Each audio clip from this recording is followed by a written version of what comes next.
ए वा वा वा वा, थंडी लागली म्हणून बघा का बाहेर असं असं काय त्याला म्हणते नारळाचं हा शेकोटी केली आहे. तर बघा कोणी कोणी असं थंडीत केलंय सांगायचं, कमेंट करून सांगायचं.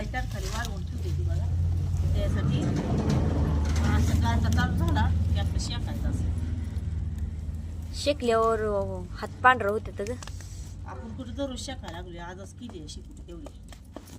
पण ते झालं की एका दिवसानं का होईना ते हे होते गारले लागायला लागले आता मुंगन. आज लय थंडी आहे त्याच्यामुळे ही शेकोटी केली आहे. हा. या शेकायला मग आपला थंडी वारा वादळा पावसाचं आपलं येत जावा शेकायला. मग ही काय थंडी नाही तर काय आहे, वार आहे का आता? वारा नाही तर काय सुटलाय मग आता. आता बरं वाटतंय पण घरात गेलेले गार लागते अजून. हा घरातच करायचे शिकोडी त्यापेक्षा मग लय भारी होत. करते ते शिट्टी असं पेटवून ठेवते की गाच बालक ह्याच्यात शिगडीत. धूर तर मुलखाचा झालाय तर जा असं असते कुठं. लागली की अगं थंडी थंडी म्हणून त्याच्या नावानं लागली आता शिकुटी करून बसायचं त्याच्या पुढं.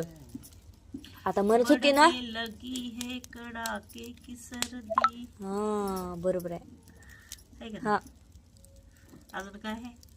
आला थंडीचा महिना असं काय तर आहे का? झटपट शेकोटी पेटवा मला लागलाय खोकला. लागू द्या. हा या मग मस्त असं शेकायला. हा तर चला बाय बाय.